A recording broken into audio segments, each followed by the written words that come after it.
오신 분도 있겠고 처음 오신 분도 있을 텐데 먼데 직접 와서 고맙고 줌도 아마 잘 열려 있는 걸로 그렇게 알겠습니다. 뭐 특별한 이상은 없는 것 같아요. 오늘하고 수요일 두 번만 여기서 수업하고요. 다음 주부터는 다시 원래대로 강당에서 수업하겠습니다. 다른 수업 때문에 아마 여기 와보신 분도 있겠지만 모든 분들이 다 원하는 건 아니겠지만 혹시라도 로스쿨을 진학을 희망하신다면 여기서 입학식 하시니까 언젠가 여기서 입학하시기를 기다리고 있겠습니다. 뭐 학생들이 가끔 뭐 고대 로스쿨은 고대 학부생들 뭐 프리어리티가 있냐라고 하는데 그런 거 없고요. 베니핏도 없고요. 열심히 해서 많이 들어오길 기대하고 있습니다. 그냥 지나치게 블라인드로 하기 때문에 어떻게 할 게 없는데, 해드릴 게 없는데 마음으로만 응원하고 있는데 희망컨대는 많이 오기를 바라죠. 작년에 좀 많이 줄어가지고 걱정이 큽니다. 열심히 하셔가지고 많이 왔으면 좋겠어요. 아쉬운 얘기지만 리트가 거의 모든 걸 결정하다시피 하니까 좋은 일은 아니지만 그래도 어쩔 수 없지 않습니까? 리트 열심히 준비하셔가지고 학부 수업에서 만난 분들을 로스쿨에서 만난다면 좋겠습니다. 이건 어디까지나 개인적인 바람이고 공식적인 입장은 아닙니다. 왜냐하면 로스쿨을 희망하지 않는 학생들도 많을 텐데 괜히 또 마음이 불편할 수도 있으니까. 근데 여기 왔기 때문에 법대 건물에 왔기 때문에 그냥 개인적인 생각을 얘기한 거다 이렇게 생각하시면 될 것 같아요. 우리가 이제 지난 시간에도 얘기했지만 남은 시간 보강 없이 진도를 어느 정도 마무리하려면 조금 빡빡하더라도 열심히 해야 될 것 같습니다. 지난 시간에 이제 구성 요건 요소들 중에 주관적인 요소인 고의와 과실에 대해서 개략적으로 말씀을 드렸습니다. 고의는 이제 형법에서 어떤 범죄의 성립 요소가 되는 사실들에 대해서 인식한 것, 알고 있는 것, knowingly 아는 것이 고의다. 이것을 기억만 하셔도 될 것 같습니다. 보통 우리가 사회 일반 용어로는 고의다 그러면 일부러라든가 어떤 의도를 가진 것으로 보통 그렇게 알고 있지만 형법에서 고의는 물론 일부러 하는 행위, 의도를 가진 행위 당연히 고의가 있고요. 근데 그런 것이 꼭 있어야만 되는 게 아니라 알고만 있었어도 고의는 인정되는 것이고 미필적 고의는 이제 아는 것 가운데 가장 낮은 단계의 어떤 알았다는 것, 인식, 즉 가능성에 대한 인식만으로도 미필적 고의가 인정된다. 고의가 인정된다. 뭐 학설과 판례에 따르면 인식 외에 결과에 대해서 용인하는, 받아들이려는 의사가 있어야 된다라고 하기 때문에 그것도 참고하시고 다만 이제 모든 판례가 그런 것은 아니고 형법 13조에 충실하게 자기가 한 일 그리고 그 일의 결과에 대해서 알 수 있었으면 충분히 고의가 인정된다. 그래서 판례도 몇 개 살펴봤습니다. 그리고 이제 고의와 또 다른 측면에 이제 과실, 인식했어야만 고의가 있는 것인데 인식하지 못했더라도 즉 고의가 없더라도 법률에 규정이 있고 특히 주의의무를 위반하면 과실로 처벌된다. 근데 과실의 범죄 종류는 많지 않다 했습니다. 현대 사회에서 과실 범죄가 건수는 굉장히 많다. 대표적으로 교통사고가 그렇다 이렇게 말씀드렸고요. 다만 우리가 교통사고 사례를 보면 정말 그 상황에서 행위자가 주의를 다하지 않아서 그런 결과가 발생한 건지 주의를 다했는데도 어쩔 수 없는 결과였는지에 대한 판단은 조금 법원의 입장에서 결정되는 그런 경우도 없지 않아 있다. 그런 점에서 과실에서 말하는 주의의무를 위반했다는 것은 어떻게 보면 주의를 다하지 않았다는 게 어떤 사실로 존재한다기보다는 사후적으로 법원의 평가에 의해서 결정되는 이른바 규범적 실죄다 이렇게 말할 수 있다. 규범적 실죄라는 키워드는 다른 책이나 뭐 많이 언급되지 않는 거지만 판결문에서도 직접 그렇게 표현하면서 인정한 바가 있어서 과실범죄의 성격을 우리가 그렇게 볼 수 있다. 그리고 이제 고의를 인식과 의욕이다라고 얘기하는 이른바 다수견의 독일 학설과 독일 법의 영향을 받은 다수견에 따르면 과실에는 이제 인식 있는 과실과 인식 없는 과실이 있다고 하지만 우리 형법에는 분명히 인식하지 못한 행위를 과실이라고 규정하고 있기 때문에 그러한 해석에 대해서는 개인적으로 조금 다른 견해를 갖고 있다. 그렇게까지 일단 말씀드렸고요. 중과실, 업무상 과실이라는 것이 있는데 업무상 과실은 이제 일반 과실에 비해서 가중처벌되는 업무상 과실과 중과실이 있습니다. 업무상 직업이 아니고 그 사회생활 속에서 지속적으로 하는 일이면 다 업무에 해당한다. 그래서 택시기사가 운전 중에 사람을 다치거나 하게 되면 업무상 과실이지만 보통 사람들도 출퇴근을 위해서 자동차를 계속 운전한다면 그로 인해서 사고로 사람을 다치게 하면 업무상 과실이다라고 얘기했고요. 다만 그 사람이 사회에서 계속 하는 일의 모든 것이 업무상 과실의 업무에 해당하지는 않고 그렇게 되면 이제 업무상 과실은 일반 과실보다 가중 처벌하는 거라 그랬지 않습니까? 그런 언제나 얘기했듯이 처벌을 확대하거나 처벌을 더 무겁게 할 때는 요건을 까다롭게 심사해야 된다라는 것이 형법의 보장적 과제입니다. 그래서 업무상 과실이 사회에서 우리가 생활하는 모든 일이 다 업무라고 하게 되면 그 오늘날 뭐 사회 내에서 아무 일 하지 않는 사람들이 거의 없기 때문에 거의 대부분의 과실이 업무상 과실이 될 수 있는데 그것은 아니고 업무상 과실과 업무상 과실치상이나 업무상 과실치사에서 말하는 업무라는 것은 두 가지를 말한다. 판례가 그렇게 제한적으로 해석한다는 겁니다. 일단 업무 자체가 위험한 경우, 운전이 대표적인 거죠. 운전 자체가 위험한 거잖아요. 그렇죠? 상당히 위험하죠. 그리고 두 번째는 이제 그 다른 사람의 생명과 안전을 보호하는 것을 의무로 내용으로 하는 그런 업무라고 했습니다. 그래서 우리가 이제 건물 임대인이 그 건물을 사용하는 사람에게 중상해가 발생했을 때 그 경우도 업무상 과실치상이냐라고 했을 때 건물 임대업이 아까 말한 그 두 가지 업무에는 해당하지 않는다. 원래부터 위험한 업무거나 다른 사람의 생명 안전을 보호할 의무가 있는 업무는 아니다라고 해서 건물 임대인에게 과실은 있지만 일반 과실이고 업무상 과실은 아니다. 그런 사례도 우리가 말씀을 드렸고요. 그 다음에 이제 중대한 과실, 중과실이라는 게 있는데 왜냐하면 또 형법에는 중과실치상, 중과실치사 이런 것들이 있어서 그러면 일반 과실과 중과실은 뭐가 다른가라고 했을 때 확연한 기준은 없다. 매우 분명한 기준이 법으로 정해졌거나 판례가 얘기하는 것은 없고요. 사안에 따라 볼 수밖에 없다. 그래서 우리가 개략적으로 얘기하자면 주의무가 과실의 본질이라고 그랬을 때 조금만 주의했어도 그러니까 주의무 위반의 정도가 매우 무거운 경우 조금만 주의했어도 피해할 수 있었던 결과에 대해서 그렇게 하지 않았다. 그래서 우리가 뭐 이른바 종교적 기도 행위가 아주 나이 많은 노인과 어린 아이에 대해서 행해져서 그 방법도 상식적이지 않았고 해서 발생한 결과에 대해서 중과실을 인정한 판례 사안을 하나 예로 들었는데요. 일반 과실 외에 가중처벌되는 업무상 과실과 중대한 과실에 대해서 말씀드렸고 인식 있는 과실은 아까 말씀드렸듯이 미필적 고의에서 이미 잠깐 설명했는데 바로 거기 5구도 761이라고 한 게 59년도를 이제 4292라고 이게 아시죠? 이건 단기라고 하죠. 단기. 우리가 이제 지금이 1900이 아니지. 미안합니다. 내가 1900년대. 여러분은 1900년대를 살질 않았구나. 여러분과 내가 세기가 다르네. 100년의 차이가 있는 사람이구만. 신기하죠? 100년 전에도 사람이 태어났구나. 이런 생각이 드나? 근데 2025년인데 이건 서기라 하지 않습니까? 서기. 서양의 캘린더죠. 서양의 연도수 세는 거고, 예수 그리스도의 탄생 연도부터 2025년이라고 하죠. 서양이니까.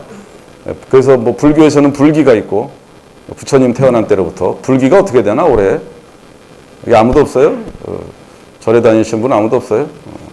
그리고 이제 단기는 이제 단군, 우리 민족의 조상이라고 하는 단군이 태어난 때야, 나라 세운 때야. 하여튼 그때부터 1959년이 4292년이니까 올해는 어떻게 되려나 하여튼 계산해 보시고 옛날에는 그래서 59년도, 60년도, 61년도, 62년도 하여튼 이 무렵까지는 특이하게도 판결문 번호를 단기, 단군 왕검에 그때로부터 세기 시작했어요. 그러다가 이제 서기로 바꿨지만 특이한 일이죠. 옛날 판결이지만 보면 중과실은 행위자가 극히 근소한 아주 적은 주의를 함으로써 결과 발생을 인식할 수 있음에도 불구하고 부주의로 이를 인식하지 못한 경우 여기도 어쨌든 옛날 판결문이지만 형법 13조, 14조에 따라서 인식했다, 아니했다로 얘기하고 있습니다. 그리고 경과실, 가벼운 과실과의 구별은 구체적인 경우에 사회 통념을 고려해서 결정될 문제이다. 그러니까 아까 말씀드린 것처럼 하나의 기준을 정하기는 좀 어렵다는 거죠. 그것이 이제 중과실이라고 보시면 되겠고요. 그 다음에 이제 인식 있는 과실은 아까 얘기했듯이 이제 다수견해가 고의를 독일 학설과 독일 형법의 규정에 따라서 인식과 의욕이다, 형법 규정의 해석에 따라서 인식과 의욕이다 하는 그런 견해 때문에 인식과 의욕이 다 있어야 고의인데 인식 있는 과실은 인식은 있지만 의욕이 없는 경우다라고 설명을 합니다. 모든 형법책에 나와 있지만 개인적으로는 우리 형법에 맞지 않는 해석이고 용어다 이렇게 얘기하고 있습니다. 별로 들어주는 사람이 없어요. 여러분이라도 꼭 들어주세요. 내가 뭐 합리적이지 않는 말을 하는 게 아니잖아. 그렇죠? 여러분이 합리적으로 판단해서 나중에 혹시 여러분이 계속 법 공부하면 좀 바꿔야 돼요. 아니면 형법을 바꾸든가.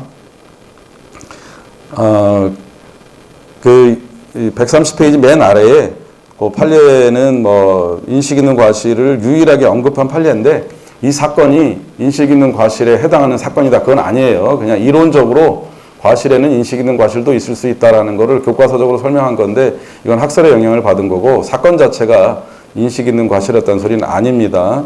근데 그보다는 밑에 보면은 맨 밑에 밑줄 친 부분은 결과 발생을 인식하지 못하였다는 데에 대한 부주의, 즉 규범적 실제로서의 과실 책임 이런 말을 이 판결문에서 하고 있어서 매우 뭐 다른 책에서 잘 인용 안 하는 판결인데 소개해 드렸습니다.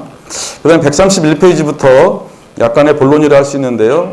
과실범의 성립 요건. 무엇보다도 과실범은 학기 초에 얘기했습니다. 학기 초에 얘기한 게 많아가지고 이제부터는 좀 반복되는 내용이라서 좀 빨리빨리 얘기도 될 것 같아요. 과실범은 결과범적 성격이 가장 큰 범죄 유형이라 그랬습니다. 일단 결과가 발생한 다음에 그 결과에 대해서 행위자의 부주의가 있는가 이렇게 따져보는 거니까 그 성립 요건을 따져보는 순서도 일단 결과 발생을 먼저 보는 거죠.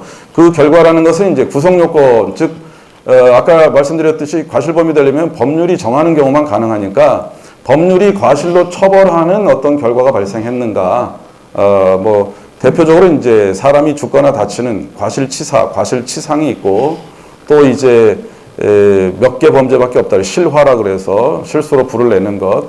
나머지는 거의 일상생활에서 우리가 경험하기 힘든 유형들이라 그렇게 말씀드렸습니다. 그래서 그런 구성요건, 과실범을 처벌하는 구성요건에 있는 결과 발생이 있는지가 먼저 검토돼야 되고 그에 대해서 주의무 위반이 있는가.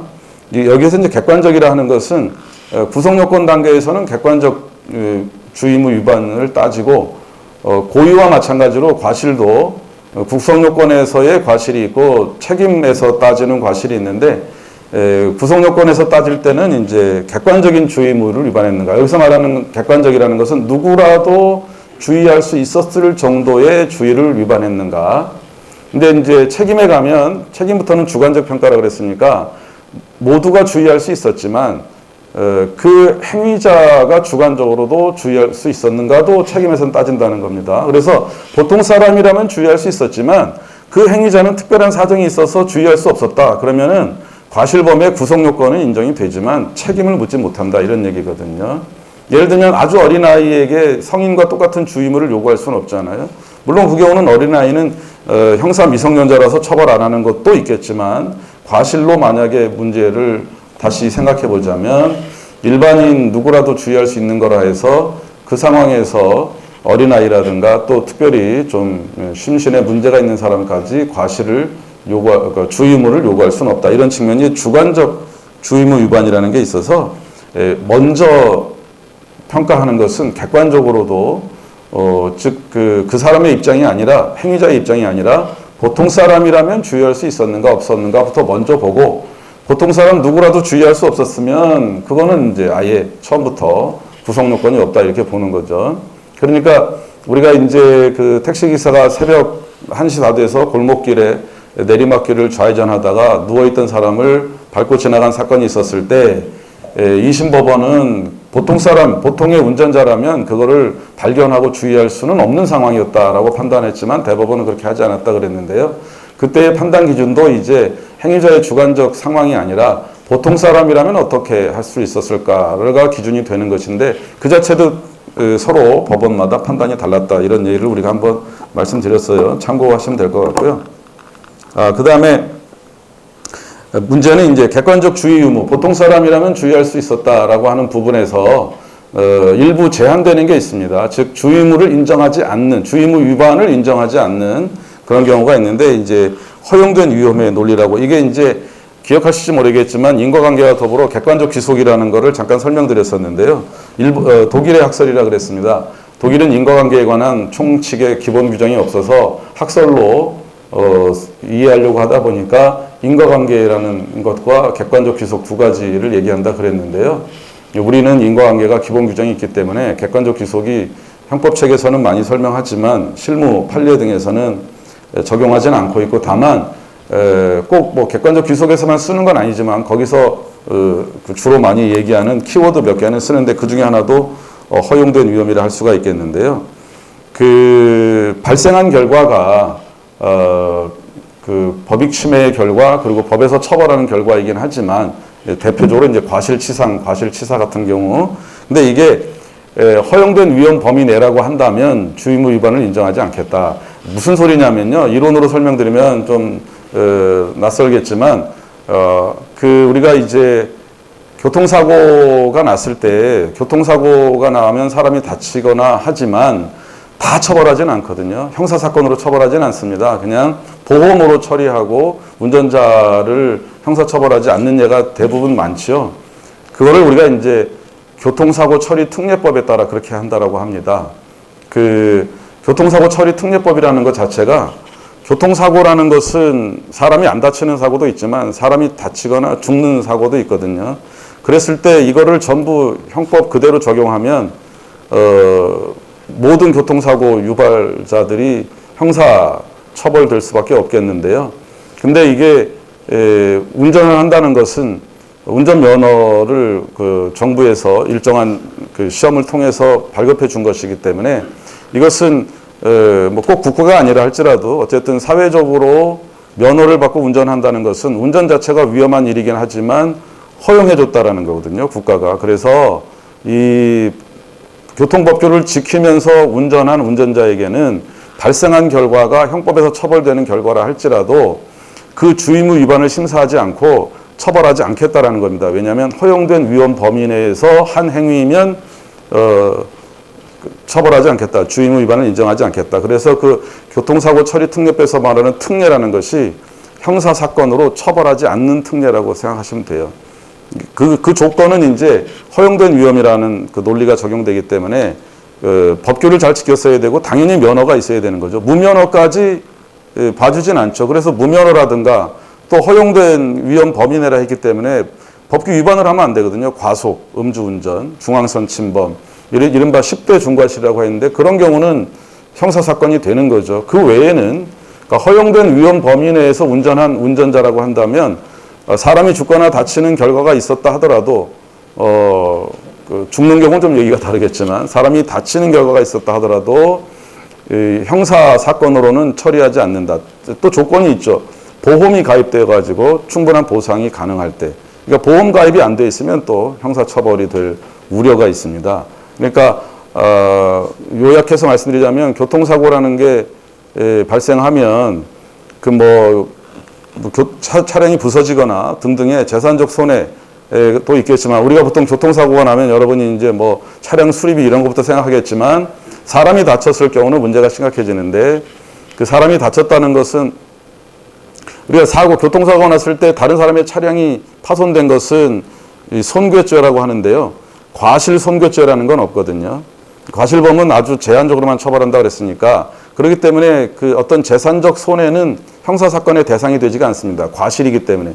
물론 고의로 남의 차를 가서 들이받으면 그거는 이제 손괴죄와 여러 가지 죄가 처벌되겠지만 대부분의 교통사고는 이제 과실이라고 볼 때 과실로 다른 사람의 재산을 뭐 예컨대 갑자기 왜 차량을 돌진해서 카페에 돌진하고 막 이런 경우도 있지 않습니까? 그래서 막 깔패가 다 부서지고 하더라도 그거는 사람이 다치지 않는 한 그 과실범 처벌 규정이 없는 부분이기 때문에 형사사건이 아닙니다. 그런데 사람이 다치면 업무상 과실치상이라는 게 있어서 형사사건이 되는 것인데 사람이 다친 모든 교통사고를 형사사건으로 하게 되면 그 형사 처벌의 부담도 굉장히 큰 것이고, 좀 심하게 말하면 수많은 사람들이 형사 전과자도 될 수 있고 해서 법이 허용한 위험, 그러니까 면허를 통해서 운전을 하도록 했고 또 교통법규 내에서 행위했다면 허용된 위험 법률이기 때문에 주의무 위반을 인정하지 않겠다라는 게 이제 현대 사회의 하나의 그 내용이다, 이렇게 얘기할 수가 있는 거죠. 거기서 교통사고 처리 특례법도 언급을 해드렸습니다. 그 다음에 이제 또 신뢰 원칙이라는 게 있는데요. 신뢰 원칙은 이제 이것 또한 도로교통에서 그 교통법규를 스스로 지킨 사람은 다른 사람들도 그렇게 할 거라고 신뢰했으면 되고, 다른 그 교통 참여자가 법을 위반할 것까지, 그 규칙을 위반할 것까지 미리 예견해서 주의할 의무는 없다라는 게 신뢰 원칙입니다. 다만 이제 신뢰 원칙이 있다 하더라도 스스로 규칙 위반한 사람에겐 적용되지 않고, 상대방이 규칙 위반했다는 것을 먼저 인식했다면 그 경우에도 무조건 인정되는 건 아니고요. 상대방이 규칙 준수 가능성이 없는 이런 경우에는 또 신뢰 원칙이 적용되지 않는데요.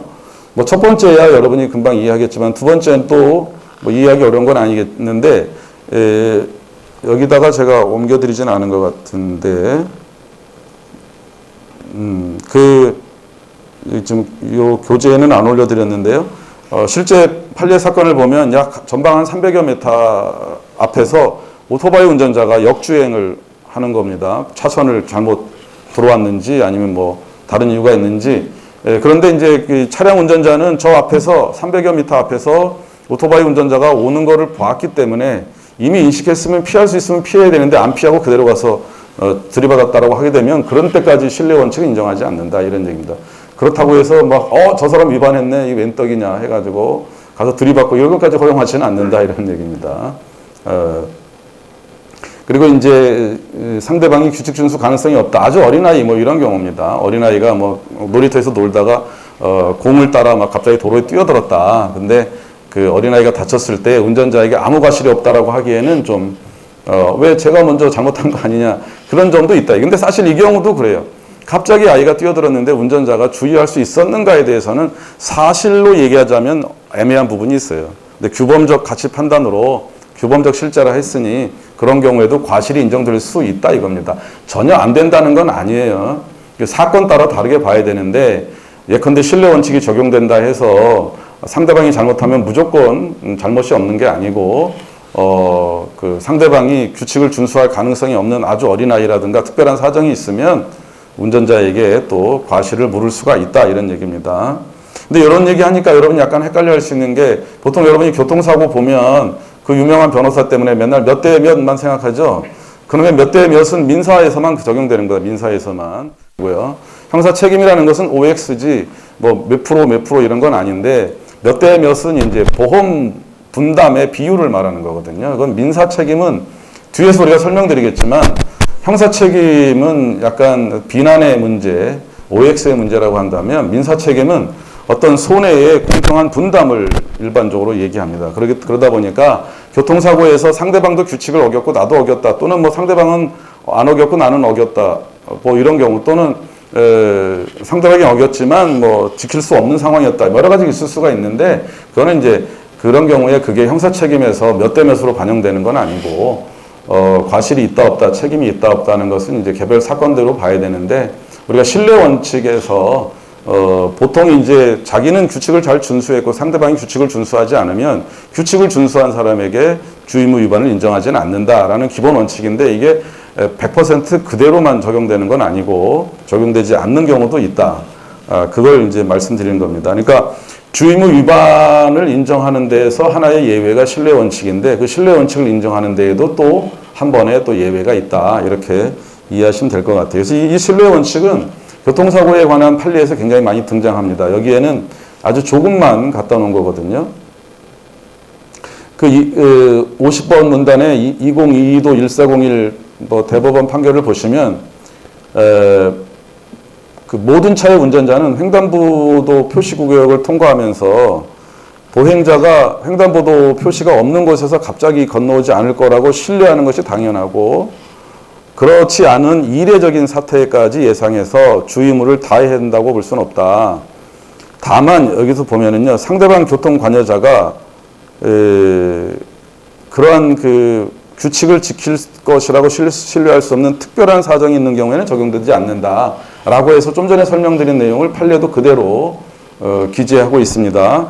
2022도는 최근이라서 여기다 소개한 거고, 그 전에 이미 8호도 833, 2002도 4134, 2010도 등등 굉장히 많습니다. 이게 신뢰 원칙에 관한 기본적인 내용을 판결문도 교과서처럼 정리해 놓은 것이고요. 실제 사례를 보면 92도 2077을 보면 차량의 운전자로서는 횡단보도 신호가 적색일 때 횡단보도를 막 운전자가 지나가고 있는데 이 횡단보도 저쪽에 맞은편에 서 있는 차 뒤에서 갑자기 사람이 뛰어나오면 그거를 발견하고 주의할 어떤 가능성이나 의무라는 건 없다고 봐야 되겠죠. 이제 그런 것들 때문에, 그리고 여기 소개는 안 했지만 굉장히 많은 게 있습니다. 고속도로에서 갑자기 무단횡단하는 사람을 고속도로 운전자가 주의해야 되는가? 그건 좀 문제가 있는 거죠. 어떤 분이 연세도 있으신 아주머니이신데 고속도로 휴게소라는 게 이게 상행, 하행 양쪽에 있잖아요, 보통. 근데 이 운영회사가 같은 경우가 종종 있습니다. 그러면 이제 가끔 이제 일 때문에 건너는 경우가 있거든요. 근데 그럴 때마다 고속도로 건너라는 건 아니에요. 고속도로 밑으로 통로가 있거나 그렇습니다. 다 우회로가 있습니다. 근데 귀찮으니까, 멀리 돌아가기 귀찮으니까 밤에, 그것도 컴컴한 밤에, 밤 10시인가 그래요. 밤에 뛰어서 걷는 거예요.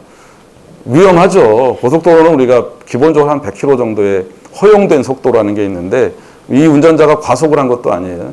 그냥 그 정해진 속도를 위반하지 않은 상태라 하더라도 시속 100km면 엄청나게 빠르거든요. 우리가 차에 앉아 있으면 빠른 걸 모르는데 지나갈 때 보면 엄청나거든요. 근데 그걸 모르고 그 여성분이 고속도로를 밤에 뛰어서 건너려 하셨으니 무모했죠. 그래서 그 경우에 사고 운전자에게 과실을 인정해야 될까라는 건 좀 상식적으로도 좀 어려운 문제 아니겠습니까? 물론 그런 경우에 형사 과실이 인정 안 돼서 형사 처벌이 안 된다 해서 보험도 안 되거나 그런 건 아닙니다. 치료나 이런 부분에서의 보험이나 보상 이런 거는 가능하지요. 그렇지만 형사 책임은 또 별개 문제다. 우리가 항상 형법 얘기하면 형사적으로 뭐 죄가 안 된다 하면 아무 문제가 없는 것으로 오해해서 그래도 좀 이렇게 생각할 수 있지만 민사나 기타 문제는 또 여전히 남아있기 때문에 그건 별개 문제로 보시고 형사 과실은 인정되지 않는다. 이걸 우리가 신뢰 원칙이라고 한다는 겁니다. 이 강의실에는 시계가 없어요. 참 고마운 강의실인데 참 무제한으로 시간을 벗어나서 그렇게 하는 뜻인 것 같아요.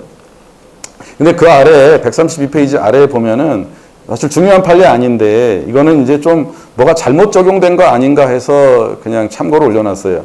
9.1도 3.172는 이 경찰관들이 술 먹고 막 이렇게 놀다가 뭐 서너 명이 같이 술을 마셨는데 그 중에 2명이 뭐 술이 좀 과했는지 실탄이 장전된 권총이 직책 때문에, 직무 때문에 갖고 있었던 것 같은데 이걸 가지고 러시안 룰렛을 해보자. 참 이상해요. 난 솔직히 우리 현재 경찰들에게 지급되는 총이 어떻게 생겼는지 직접은 못 봤는데 이게 탄창 돌리는 총이 있었나 봐. 우리나라에도. 뭐야 이게 서부국도 아니고. 그래서 그거 해보자. 너 할 수 있냐? 내가 못할 것 같냐? 어쩌고 저쩌고 하다가 실제로 했는데 한 놈이 죽었어요. 한 놈이 죽었다면 안 되지. 한 사람이 죽었어요. 발사돼가지고. 그래서 이제 문제는 이 사건의 그 쟁점, 이 사건의 판단 대상은 막 러시안 룰렛 게임 해보자 해갖고 죽게 만든 그 경찰이 아니고 둘이 했는데 그렇게 만든 놈은 당연히 중과실로 처벌받죠. 그런데 이제 그 옆에 그냥 같이 우연은 아니지만 그냥 동석했던 경찰관에게도 과실 책임이 있는가가 여기서 쟁점인데요. 이에 대해서 50페이지 그 중간쯤에 밑줄을 보시면 보통 사람의 상식으로서는 함께 수차에 여러 번 흥겹게 술을 마시고 놀았던 일행이 갑자기 소위 러시안 룰렛 게임을 하리라고는 쉽게 예상할 수 없는 것이고 과로 신뢰 원칙. 근데 여기다 왜 과로 신뢰 원칙을 넣는지 모르겠어요. 이 과로 신뢰 원칙은 내가 한 게 아니고 판결문에 그대로 있는 거예요. 그래서 이걸 말하는 건 아니에요. 신뢰 원칙이라는 게. 이런 경우까지 신뢰 원칙을 얘기하는 건 아닌 건데 이 판결문은 좀 잘못됐어요. 판결문의 과로나 이 밑줄은 제가 한 거지만 괄호는 제가 한 게 아닌데 사실은 판결문의 괄호나 표, 밑줄 이런 것은 별로 바람직하지는 않습니다. 종종 그런 경우가 꽤 있어요. 근데 여기서 괄호 신뢰 원칙은 잘못 들어간 거 아닌가. 이런 경우까지 신뢰 원칙이라고 말하는 건 아니에요. 모든 경우에 다 그냥 믿었으니까 이런 뜻은 아니에요. 신뢰 원칙은. 특히나 이제 신뢰 원칙은 대부분 교통사고에서 적용되는 것이다라고 알아두시는 게 더 낫겠습니다. 요런 이제 신뢰 원칙이라는 개념이 아무 때나 다 쓰이는 건 아니다라는 차원에서 이 판결은 좀 정확하지는 않은 판결로서 소개한 겁니다. 그 다음에 이제 과실범에도 인과관계가 있어야 되고요. 그러니까 그 과실과 행위자의 주의무 위반, 즉 과실과 결과 발생 사이에 인과관계가 있어야 된다. 지난번에 인과관계 얘기하면서 의료 과실이 형사 책임으로 잘 인정되지 않는 경우가 심지어는 의료 과실은 인정하면서 그 과실 때문에 반드시 그 결과가 야기된 것이라고 볼 수는 없다는 것 이미 말씀드렸습니다. 그 다음에 아까 잠깐 얘기했듯이 책임 단계에서는 주관적 주의무 위반이라는 것을 또 따지게 된다라는 겁니다. 52번 문단 마지막에 주관적 주의무 위반은 과실범에 대한 책임평가의 단계이다. 고의도 이제 두 가지가 있다 했고요. 고의는 그런데 이제 사실에 대한 인식이냐, 금지 여부, 허용 여부에 대한 인식이냐라고 하는 차이가 있다 했습니다. 구성요건 고의와 책임 고의 사이에. 근데 과실은 이제 구성요건 과실은 객관적 주의무 위반, 책임 과실은 주관적 주의무 위반이라고 흔히 구별합니다. 나머지는 뭐 자세히 안 보셔도 될 것 같고요. 그 다음에 오늘 조금 이제 어려운 얘기지만 이것도 제가 학부 학생들하고 해야 되나 말아야 되나 살짝 고민했는데 그래도 뭐 어차피 혹시라도 나중에 형법 공부를 다시 하시면 기본적인 개념을 지금 들어두시면 나중에 그래도 덜 낯설고 조금 쉽게 접근할 수 있지 않을까 해서 결과적 가중범도 설명을 드립니다. 우리가 이제 사실에 착오 얘기할 때 15조 1항을 얘기했는데요. 그 15조 2항은 결과 때문에 형이 무거워지는 죄의 경우에 그 결과의 발생을 예견할 수 없었을 때는 무거운 죄로 벌하지 아니한다. 이렇게 말이 있는데요. 앞부분 결과 때문에 형이 무거워지는 죄를 결과적 가중범이라고 합니다. 그러니까 이 결과 때문에 형이 무거워졌다를 짧게 줄여서 말을 만든 거죠. 결과적 가중범, 결과의 가중, 그러니까 적이라는 말도 적이라 할 때 적도 이게 중국식 표현 아닙니까? 우리가 한중일 가까운 이웃에 좋은 나라들이 있어서 그런지 남의 나라 말을 많이 쓰는데 적이란 말을 참 많이 써요, 그죠? 근데 어쩔 수 없이 써야 되는 것도 있는데 그냥 다른 말로 대체한다면 뭐뭐의란 뜻이죠. 여러분 중국에 가면 적자는 말 많이 쓰죠. 결과 때문에 무겁게 처벌되는 범죄라는 말을 이제 결과적 가중범이라는 말로 한자 말로 지금 사용하고 있습니다. 근데 그냥 더 쉽게 얘기하자면 이제 우리가 상해라는 죄가 있는데요. 상해는 그냥 사람이 다치는 것을 일반적으로 말하지 않습니까? 근데 상해라는 것의 특성상 사람이 다치면 그로 인해서 죽을 수 있거든요. 근데 상해라는 죄에서 결과가 더 무거워져서 사람이 죽는 경우를 상해치사라 합니다. 그런데 사망이라는 부분은 행위자가 처음부터 인식했던 부분이 아닙니다. 그냥 원래 행위자는 상해의 고의까지만 있는데 상해에 대한 인식만 있었는데 인식한 것보다 더 큰 결과, 더 무거운 결과가 발생한 경우에 우리가 결과가 더 무거워졌다 해서 결과적 가중범이라 부르고 이것도 몇 개 되지 않습니다. 상해치사, 폭행치사, 방화치사, 강간치사, 강도치사, 뭐 치상까지 포함해서요. 뭐 이렇게 법이 정한 경우들이 있습니다. 보통 우리가 이제 과실치사, 뭐 과실치상 이렇게 얘기하면 과실범의 기본적인 유형으로서 치상치사란 말 자체가 살해나 살인과 다르게 뭐에 이르렀다. 치자가 이를 치자지 않습니까? 한문으로. 그래서 죽음에 이르렀다. 내가 죽였다가 아니라 죽음에 이르렀다 해서 치사란 말을 쓰는 거거든요. 그러니까 상해도 상해가 고의의 내용이었지만 상해 때문에 사람이 죽음에 이르렀다 해서 상해치사, 폭행치사 이런 경우를 결과적 가중범이라고 합니다. 그래서 이런 경우는 이른바 고의와 과실의 결합범이라고 부릅니다. 기본적인 범죄에 대한 고의. 그런데 내가 가졌던 고의, 내가 알았던 것보다, 내가 인식했던 것보다 더 무거운 결과가 발생했기 때문에 그 발생한 무거운 결과는 인식하지 못했던 거라서 이거는 과실의 영역입니다. 그래서 기본 범죄에 대한 고의, 근데 그 기본 범죄보다 더 무거운 결과에 대한 과실이 결합됐다 해서 결과적 가중범 이렇게 말을 하는데요. 상해치사는 이제 상해가 기본 범죄고 그에 대해서 무거운 결과가 치사, 사망이라는 결과가 인식하지 않았는데 발생했다 해서 상해치사라고 합니다.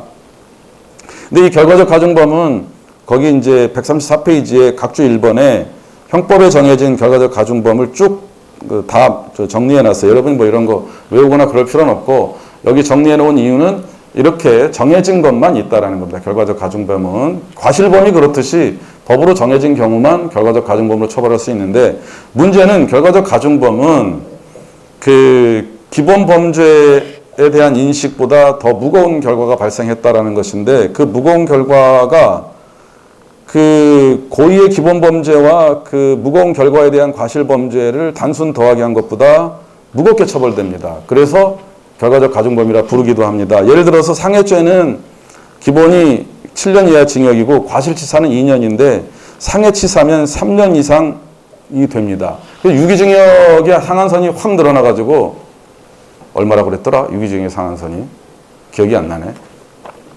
언제였지? 갑자기 머릿속이 하얘지는데? 생각이 안 나는데? 이제는 암기가 안 돼갖고. 내가 여러분 나이 때는 15년이었단 말입니다. 그게 박혀 있어. 안 바뀌어, 이제. 이게 리모델이 잘 안 돼요. 지금 유기징역의 상한선이 25년일걸? 그쵸? 처음에 얘기했죠? 믿지 말고 찾아보라고. 이거 못 외우는 건 어쩔 수 없잖아요. 어디 갔지? 30년이구나. 틀렸잖아. 건방 틀렸네. 25년은 자꾸 헷갈리는 게, 지난번에도 헷갈렸는데 공소시효가 15년에서 25년으로 바뀌었는데 유기징역의 상한선은 15년에서 30년으로 따블이 됐어요.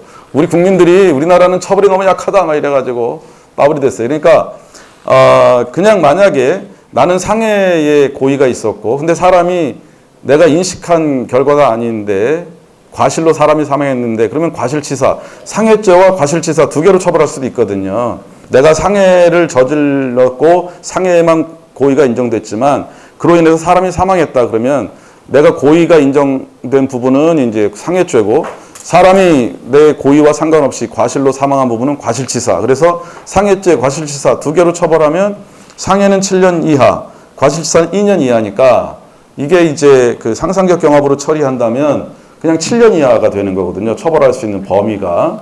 그런데 이 상해치사라는 죄를 따로 정해서 상해치사 자체의 형은 3년 이상 유기징역이니까 30년까지 처벌 가능하다는 거거든요. 7년과 30년 차이는 엄청나죠. 그래서 여러분이 지금 잘 이해를 못하는 표정인데, 상해치사라고 하지 않고 상해치사라는 죄가 없으면, 결과적 가중범이 없으면 상해죄까지만 고의가 인정되니까 상해죄. 근데 사람이 죽었는데 이거는 고의범이 아니니까 과실치사. 그러면 이 사람이 7년 범위에서 처벌받을 텐데, 상해치사죄를 따로 둬가지고 결과적 가중범이라 해서 30년까지 처벌 가능한 무거운 범죄로 만들었거든요. 그러면 이런 경우는 아까 조금 전에도 얘기했듯이 이렇게 처벌이 무거워질 때는 그런 이유가 있어야 된다는 거거든요. 그래서 그 이유를 어떻게 이해할 거냐. 왜 이렇게 결과적 가중범만, 만약에 결과적 가중범으로 이렇게 형법에 안 정해져 있으면 그냥 기본 계산에 따라서 더 가볍게 처벌될 수도 있는데 왜 결과적 가중범만 이렇게 무겁게 처벌하는 그 이유, 항상 그 이유가 있어야 된다 했거든요. 그 이유에 대해서 그 두 가지로 보통 얘기하는데, 하나는 이제 결과 자체가 무겁기 때문에 중과실이 요구된다. 그러니까 결과적 가중범으로 처벌하려면 중과실의 경우여야 된다라고 하는데, 사실 근데 법에는 그런 제한은 없거든요.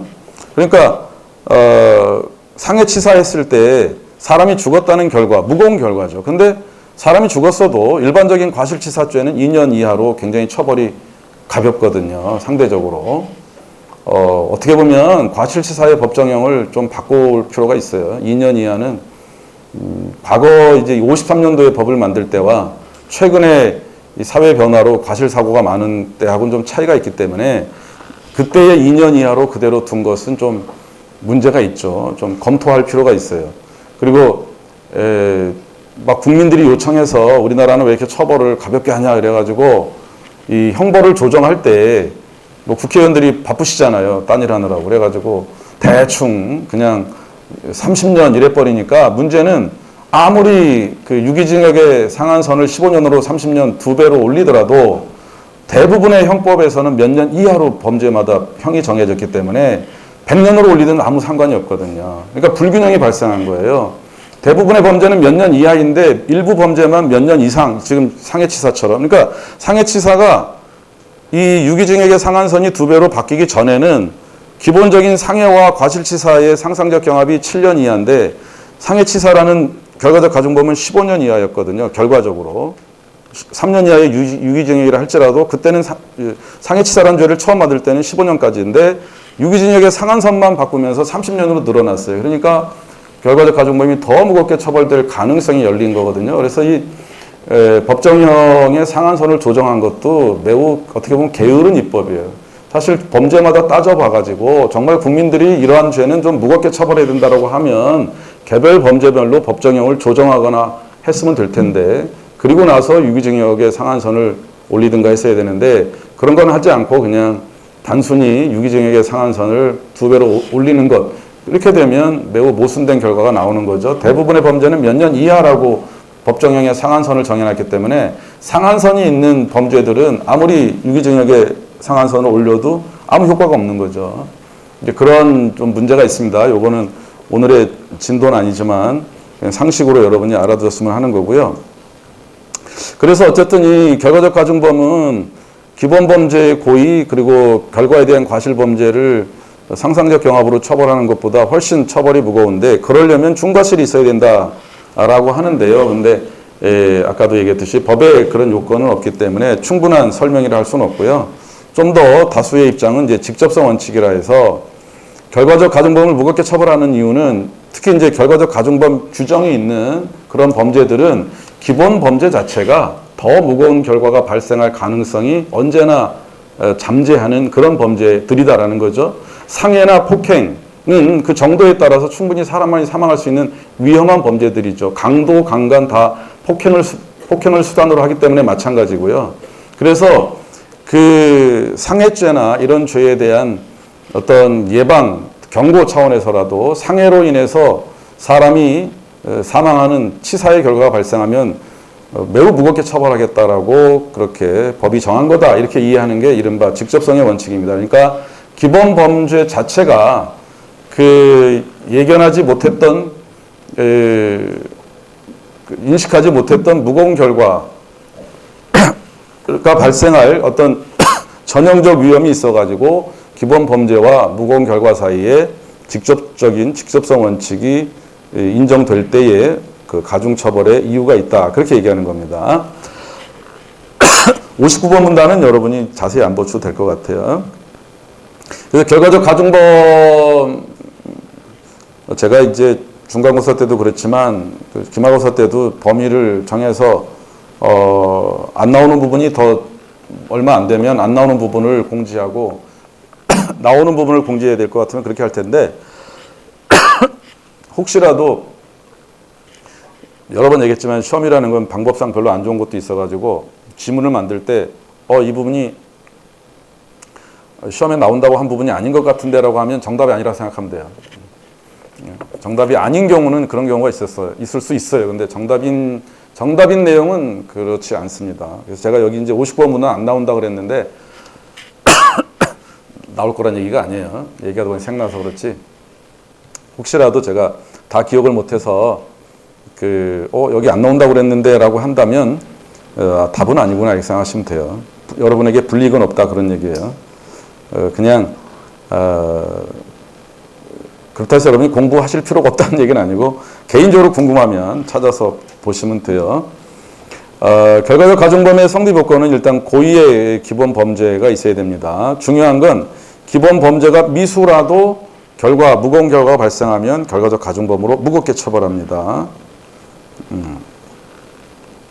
그 135페이지에 각주 2번을 보시면 강간이 미수에 그친 경우라도 그로 인하여 피해자가 상해를 입었으면 강간치상죄가 성립한다 이런 얘기입니다.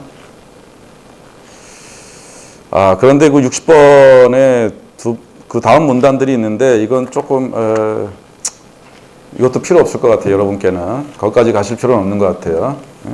그냥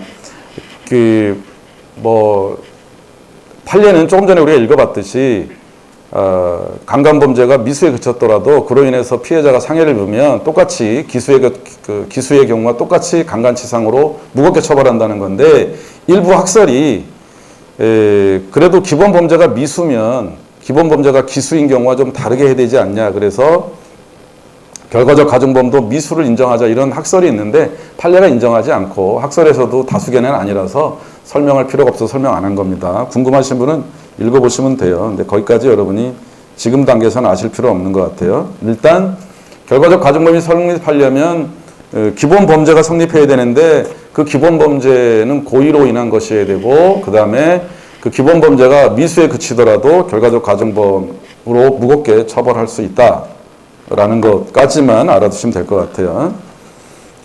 그 로스쿨이 되고 나서 시간도 짧고 과거 법과대학은 뭐 학부 4년에다가 또 뭐 개인적으로 공부하는 기간 해서 5, 6년 공부하고 뭐 사법시험을 보거나 또는 뭐 법조인이 되거나 그랬는데 로스쿨은 3년 만에 그리고 또 이제 예전에 사법시험 합격한 사람들은 뭐 짧게는 4년, 뭐 엄청 빠른 사람들은 3년 만에 합격한 사람도 있다지만 보통은 한 4년에서 뭐 5, 6년 공부하고 연수원에 가서 또 2년 오랜 기간 공부했는데 로스쿨은 3년 안에 연수원 과정까지 다 하는 거니까 그 시간 자체가 워낙 짧아서 예전처럼 많은 내용을 다루진 않습니다. 근데 그래서 처음에는 뭐 너무 교육이 부실한 거 아니냐 이런 얘기를 했었는데 그렇지는 않은 것 같아요. 그냥 꼭 기본적으로 알아야 될 것이 중요하지 많은 것을 아는 게 중요한 것지는 않아요.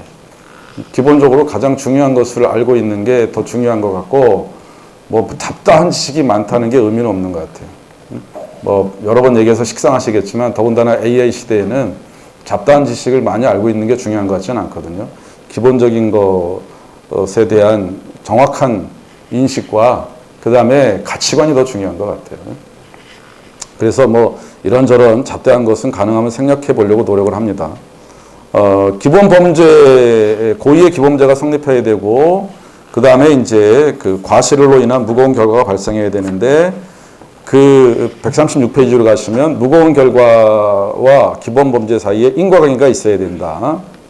그리고 직접성 원칙이라는 게 있기 때문에 그 무거운 결과라는 것이 기본 범죄에 담겨 있는, 내포된 이 말도 안 좋네. 기본 범죄에 담겨 있는 전형적 위험이 실현된 것이어야 된다. 라고 하는 겁니다. 그리고 그 결과 발생에 대한 예견 가능성이 있어야 된다. 이 예견 가능성이라는 게 과실의 한 내용이기 때문에 무거운 결과에 대해서 어느 정도 과실이 있어야 된다는 것과 유사하다고 이해하시면 될 것 같아요.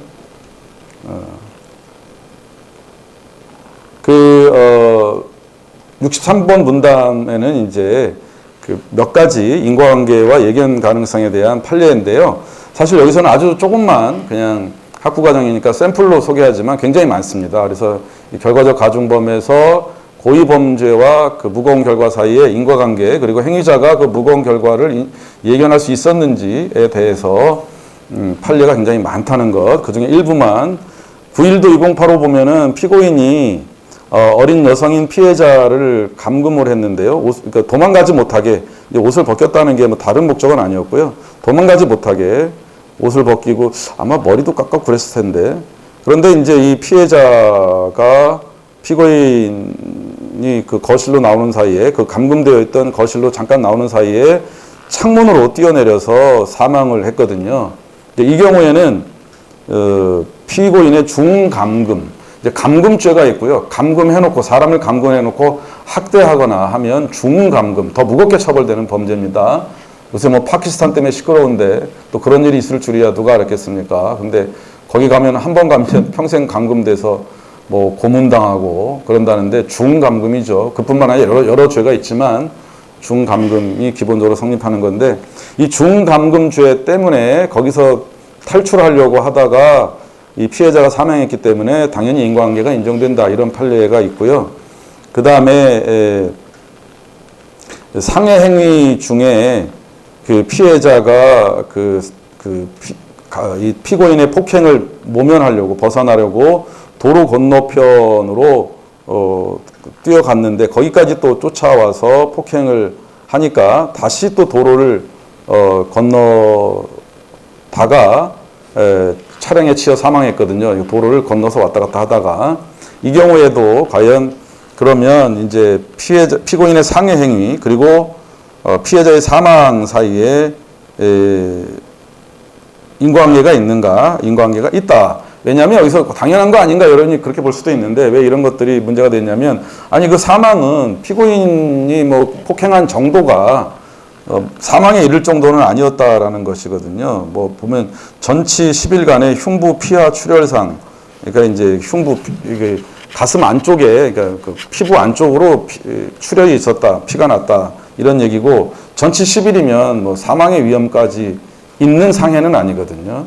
뭐 사람을 칼로 찔러서 이른바 자상, 칼에 찔린 상처가 심각하면 상해라는 범죄지만 그로 인해서 사망의 인과관계가 있을 수는 있는데 이게 이 피고인의 행위에서 비롯된 상해, 그러니까 뭐 얼굴을 구타하고 가슴을 치고 했을 때 뭐 얼굴의 상처, 가슴 내부의 상처 이런 것들은 죽을 정도는 아니었고 결과적으로는 자동차 사고로 사망한 거니까 피고인에게 인과관계가 없는 거 아니냐라고 변호인이나 피고인은 따졌겠죠. 그러나 법원에서 봤을 때 그렇지 않다. 피고인이 이렇게 폭행이나 상행위를 하지 않았다면 피해자가 도망 다니기 위해서 도로로 뛰어들거나 하지 않았을 것이고 당연히 인과관계가 인정된다. 그런 얘기인 거죠. 피고인이나 변호인 입장에서는 사망은 운전자의 과실 아니냐라고 주장할 수가 있는 것이죠. 근데 그렇지 않다 해서 이런 쟁점이 나왔다 이렇게 보시면 될 것 같아요. 그 다음에 이제 좀 요즘 관점에서는 아마 이 판결이 이렇게 나올 것 같지는 않은데, 참네.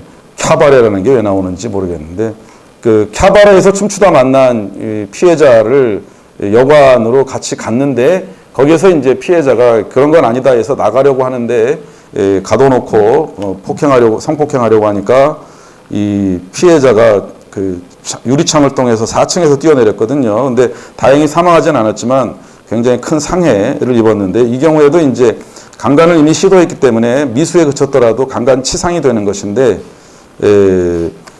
피해자 입장에서는 또 검찰의 입장에서는 당연히 검사 입장에서는 이것이 강간치상이다라고 했는데 법원에서 이 상해는 피고인이 예견할 수 없었다라고 해서 강간죄는 인정되지만 강간 미수는 인정되지만 강간치상은 아니다 이렇게 판단한 사례가 있는데요.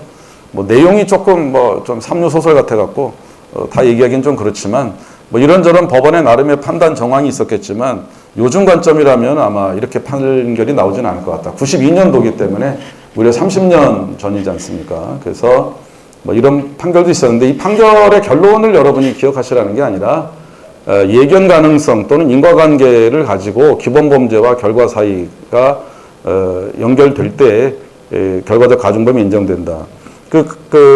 강간미수죄라는 것과 강간치상이라는 것 사이에 형벌의 차이는 매우 크지 않습니까? 그래서 마지막 소개한 별로 좋지 않은 판결은 그런 의미 때문에 쟁점이 된 것인데 다른 판결이 대부분 인과관계를 인정한 거라서 그렇지 않은 사례지만 지금 관점에서는 별로 수긍할 수 없는 지금의 법원이라면 이렇게 판단하지 않을 것 같은 그런 판결이다 이렇게 얘기할 수 있을 것 같아요.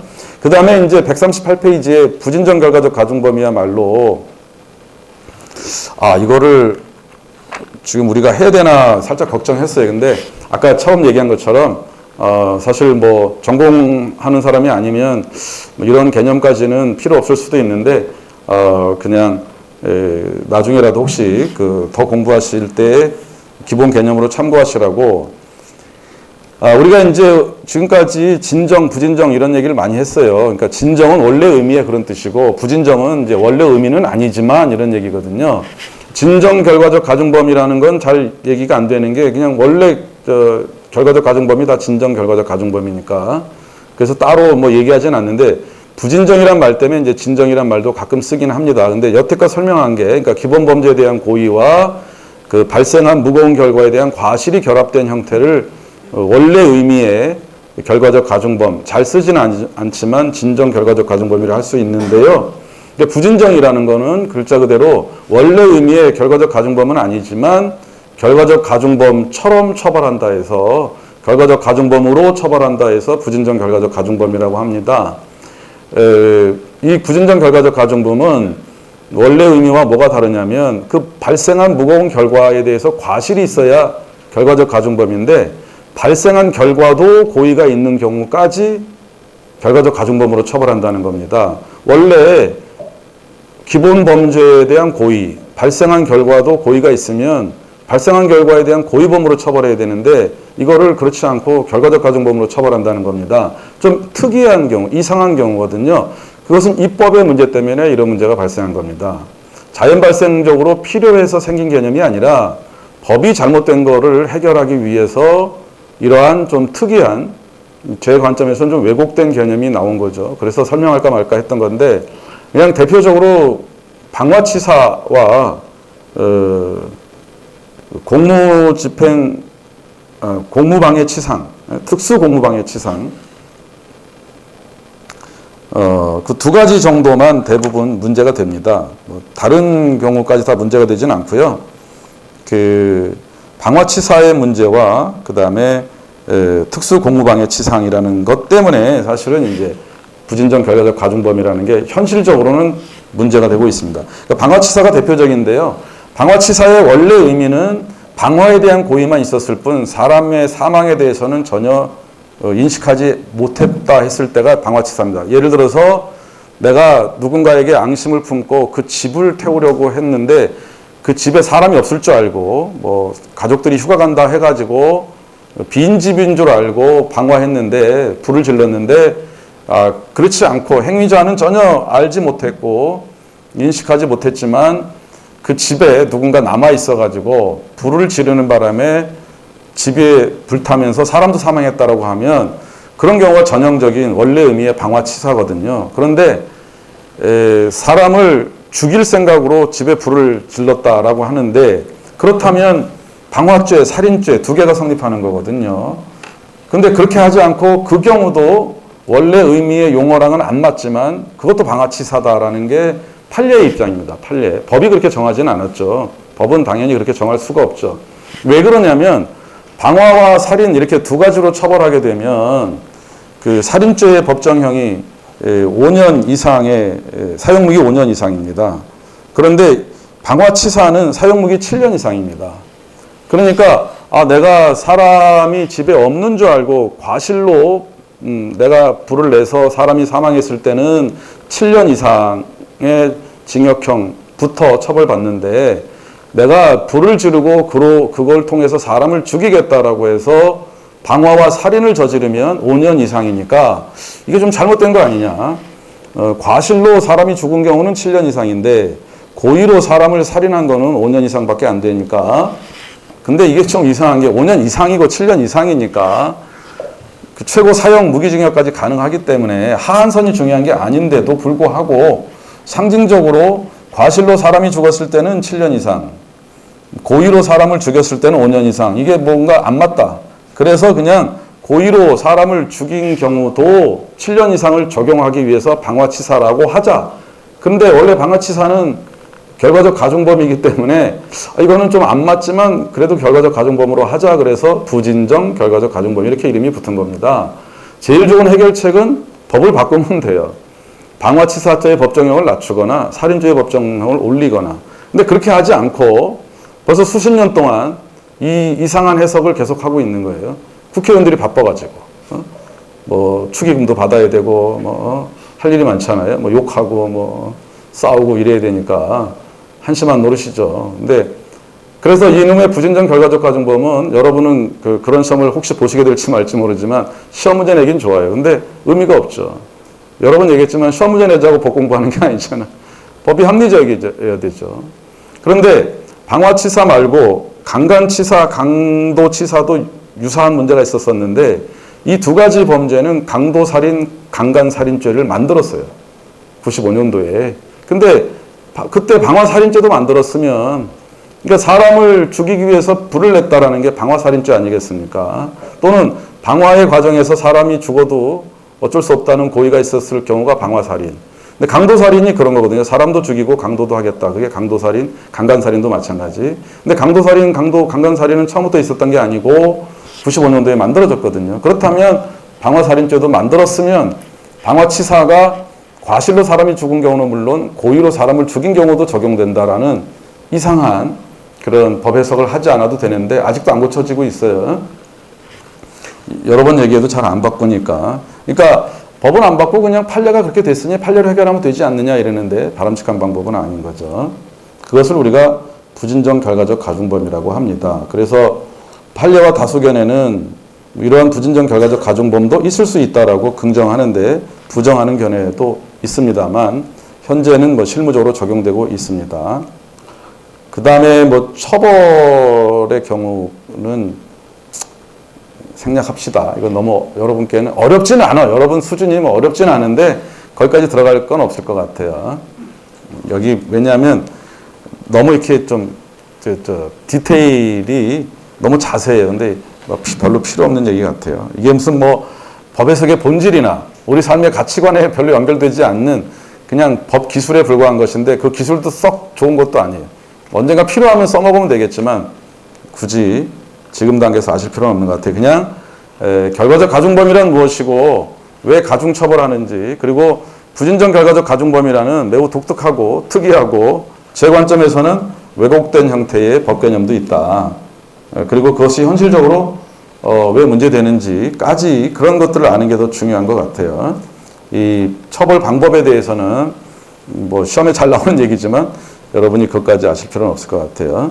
그 140페이지 71번 사례로 가시면 궁금하시면 교재를 그래서 드린 거니까 좀 더 깊은 공부를 하고 싶으면 교재를 잘 읽어보시고 제가 처음에 목적은 읽어서 이해할 수 있을 정도로 쓴다 그랬는데 그건 제 생각일 수 있고 여러분이 잘 이해가 안 되면 그런 걸 질문하는 건 적극적으로 환영입니다. 수업 시간에 한 얘기를 다시 설명해 달라고 질문하면 그래도 제가 뭐 답변은 해드리지만 별로 그렇게 기쁘진 않아요. 근데 수업 시간에 한 거 외에 스스로 공부해서 궁금한 거를 질문하면 반갑죠. 그런 걸 통해서 저번에도 얘기했지만 오히려 내용을 다시 생각하고 내용을 고치는 경우도 있고요. 그러니까 개별적으로 공부해 보시고 궁금하면 질문하시고요. 모두 다 이 공부하실 필요는 없는 내용은 제가 설명을 하지 않겠습니다. 그 140페이지 71번 사례는 이게 이제 아까 얘기한 그 방화치사 외에 현실적으로 부진정 결과적 가중범을 인정할 필요성이 있는 경우, 그러니까 아까 얘기했지만 이 부진정 결과적 가중범은 필요 때문에 생긴 거거든요. 과실범의 처벌 그 법정형보다 고의범이 가벼워지니까 문제다 해서 부진정 결과적 가중범을 해야 된다고 하는데 그러한 문제가 발생하는 경우가 아직까지 두 개다 이겁니다. 방화치사와 특수공무방해 치상. 특수공무방해 치상도 마찬가지입니다.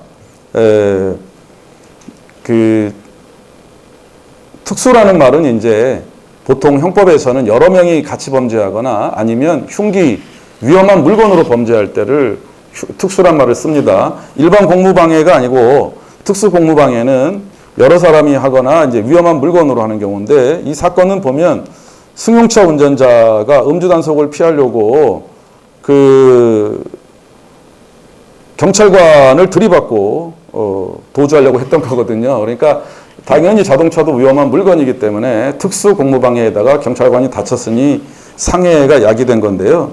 이 경우에도 그냥 특수공무방해죄 더하기 상해죄 이렇게 하는 것보다 특수공무방해 치상죄가 더 처벌이 무거워서 부진정 결과적 가중범이 필요하게 된 그런 경우라고 볼 수가 있겠는데요.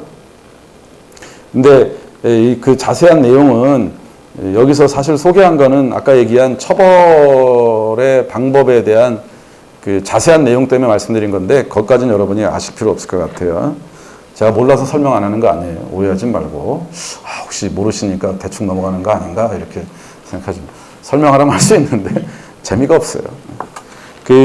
그냥 아까 방화치사라는 것과 특수공무방해 치상이라는 두 가지가 현실적으로는 부진정 결과적 가중범이 인정된 거의 유의한 사례다 이렇게 보시면 될 것 같아요. 뭐 그 자세한 내용을 공부하면 뭐 여러분께는 재미없고 일부 재미있을 수도 있는데 필요는 없을 것 같아요. 그 다음에 너무 빨리 나가는 것 같지만 그렇다고 뭐 7분 남았는데 너무 일찍 끝내기도 그렇고 하니까 부작위범에 대해서 앞부분만 설명하고 멀리 오셨으니까 한 2분만 일찍 끝내든가 이렇게 서비스 2분 서비스야 횡령이야 소확 횡이야 75분 수업인데 왜 5분을 횡령하지 뭐 이러면서 그 부작위범이라는 것은 사실은 이제 우리가 고의 과실 얘기해가지고요 과실의 또 특별한 경우로서 결과적 가중범까지 얘기해가지고 이제 그 구성요건의 성립 요소들 객관적 요소, 주관적 요소를 다 설명한 겁니다. 부작위부터는 우리가 이제 구성요건에 우리가 설명은 하지 않았지만 또 모든 범죄마다 항상 똑같은 요소들이 들어가진 않지만 행위 방법이라는 게 있다 했지 않습니까? 근데 예컨대 그 살인죄는 사람을 살해한이라고 하면 행위 방법은 살해한인데요. 그 행위 방법은 대개 우리 뭐 타인의 재물을 절취한, 뭐 폭행한, 뭐 상해, 뭐 다 어떤 적극적인 자귀 행위를 법에 규정하고 있거든요. 근데 이제부터는 과실까지 결과적 가중범위 설명이 끝났고 이제부터는 그 구성요건 요소인 행위 방법이나 이런 부분에서 좀 특별한 경우, 그래서 보통의 구성요건 요소에서의 행위 방법은 자귀, 뭔가를 적극적으로 하는 것을 말하는데요. 그렇지 않고 부작위라는 경우도 범죄가 될 수 있다. 근데 여기서 부작위는 이제 어떤 것을 하지 않는다 이런 얘기인데요. 우선 그 142페이지의 1번 문단이 지금 말씀드린 겁니다. 여태껏 구성요건의 객관적 요소, 주관적 요소를 차례로 말씀드린 것이고, 주관적 요소 마지막 부분에 이제 결과적 가중범위 있는 거고, 좀 특별한 경우들, 행위 방법상에 특별하다고 할 수 있는 부작위, 그 다음에 결과가 발생하지 않는 미수, 그 다음에 이제 형법에 보면은 뭐 살해한 자는 또는 뭐 한 사람은 이렇게 단수로 표시되어 있거든요. 범죄 행위 주체자가. 그런데 주체가 보통 단수로 표시되어 있는데 그렇게 혼자 1인이 하는 범죄로 예정되어 있는 그런 범죄들을 여럿이 하면 또 그때는 어떤 문제가 발생하는가, 이게 공범의 문제입니다. 그래서 우리가 차례로 행위에서의 특수한 경우를 할 수 있는 부작위, 그 다음에 결과범죄와 관련한 특수 문제인 미수, 그 다음에 행위 주체들이 여럿이 참여하는 공범, 이 세 가지 문제를 다루는데, 자귀 미수는 부작위 미수는 뭐 그렇게 내용이 많지 않지만 공범은 좀 내용이 많아서 아마 남은 학기 중요한 내용들이 될 것 같아요. 우선 부작위 조금만 개념만 말씀드리자면, 아까 잠깐 얘기했듯이 대부분의 그 범죄 구성 요건 객관적인 요소로서의 행위는 뭐한이라 해서 자귀의 방법으로 기재되어 있습니다. 구성 요건에. 그런데 이러한 구성 요건을 부작위의 방법으로, 그러니까 살해한이라고 되어 있지만 그 살해의 방법이 어떤 것을 적극적으로 해서가 아니라 하지 않아서 발생하는 경우, 달성되는 경우를 우리가 부작위라고 합니다. 근데 이러한 그 부작위는 단지 아무것도 하지 않았다, 무위라고 하는, 뭐 도가 사상에서는 나오는 무위 이런 걸 얘기하는 게 아니라 법에서 해야 될 어떤 걸 하지 않았다, 규범적으로 해야 될 행위를 하지 않았다라는 게 이제 부작위라고 그렇게 이해하시면 되는데요. 형법 18조에서 그래서 위헌 발생을 방지할 의무가 있거나 자기 행위로 인하여 마지막으로 한 번만 더 잔소리. 자기 행위로 인하여 불편하잖아. 자기 행위 때문에 그럼 되잖아요. 자기 행위 때문에 위헌 발생의 원인을 야기한 자가, 원인을 일으킨 자가 그래도 되는데 지겹죠. 그러길 바라는 거예요. 귀에 못이 박힌다고 그러잖아. 귀에서 피난다고 그러잖아. 그래서 잊지 마시라고. 어쨌든 위헌 발생을 방지할 의무가 있거나 자기 행위로 인하여, 자기 행위 때문에 위헌 발생의 원인을 야기한, 일으킨 자가 위헌 발생을 방지하지 않았을 때, 이게 부작위인 거라는 의미죠. 그 발생된 결과로 처벌한다. 이걸 이제 부작위 범죄로 얘기하고 있거든요. 자세한 것들은 우리가 좀 시간이 다 돼가지고 여러분 마음이 급할 테니까, 또 오늘 멀리 오신 분은 또 다음 강의 때문에 또 멀리 가셔야 될지도 몰라가지고 부작위 어쨌든 터치는 했으니까 다음 시간에 본격적으로 부작위에 대해서 설명하겠습니다. 수고하셨습니다.